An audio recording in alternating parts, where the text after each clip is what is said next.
Hey guys, Drew from Mad Cat Mystery here, and this is the third and final segment of my investigation of the Ararat Anomaly. So real quick before we get started, if you would like to watch the first video before this one, I'll put a link right here, and I'll put a link right here for the second part. Okay, first I wanted to show you guys this first before we get to the really exciting part.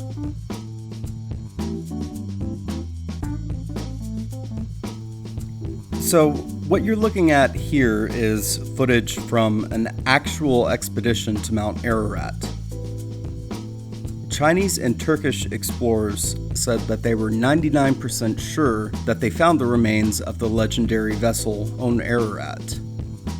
The 15-member team claims that these images were taken inside an artificial structure at an altitude of 13,000 feet.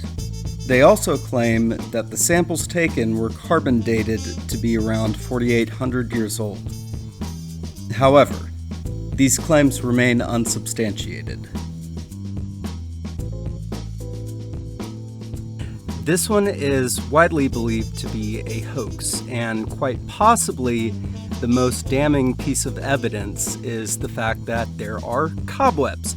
Well, here's a major problem with that because this is way too high of elevation to find cobwebs, and it's cold, it's frozen up there, so if there were any spiders up there, they would all be frozen and not able to make cobwebs. So the thought is, it was actually the Kurds who assembled this at a lower elevation and carried it up to where it is now, to basically encourage tourism there and bring people in to help the economy. Okay, well, as usual, I decided to save the best for last. So the last structure I'm going to show you has the most potential, and there's more evidence at this location that this is the actual Ark than at any of the other locations. So here it is. Located just a few miles from Mount Ararat is a massive formation that has an undeniable boat-like shape. This formation has been studied by many scientists over the years.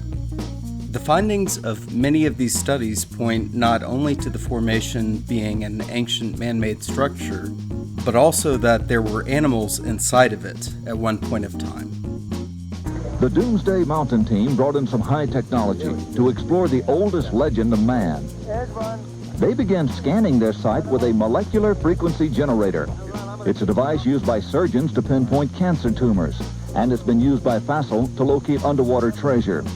This time, the molecular frequency generator began to pick up a unique pattern of iron lines beneath the earth. Okay, bring that one up.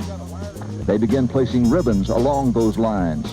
The finished shape, outlined by the ribbons, was that of a huge ship, the approximate length and width of Noah's Ark, as described in the Bible. The fascinating field of ribbons soon attracted higher academic interest. That looks like iron. Okay. Dr. John Baumgartner, a physicist with Los Alamos Laboratories, sent samples back to the lab for analysis and confirmed that the metal they were tracing with the ribbons was indeed iron. Ground-penetrating radar was used on the formation to see what is inside. The reflections created a picture of timbers underground.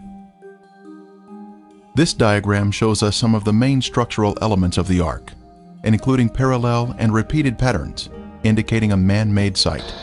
Indeed, there is something beneath that rock besides rock. A radar device developed by Geophysical Survey Systems in Hudson was used on the mountain. The device, called SIR, is used by energy exploration companies to analyze what's below the Earth's surface. According to SIR, something man-made is under Mount Ararat. Using radar equipment, Ron Wyatt discovered an open cavity on the starboard side of the Ark. Utilizing a core drilling technique, he was able to gain access to the interior of the Ark. Stunning evidence was pulled from the belly of the ship. Using an improvised long rake device, petrified animal dung was extracted from the hull. Next, cat hair was also pulled from the cavity. Then, a petrified antler was extracted. These are all items that one would expect to find in the bottom of the Ark. As always, I would like to know what you think, so please leave me a comment in the comment section below. Hey everyone, Drew here from Mad Cat Mysteries, and I hope you enjoyed the video you just watched. If you did, you can click on the subscribe button below. I'd appreciate it. Thanks so much for watching, and we'll see you next time.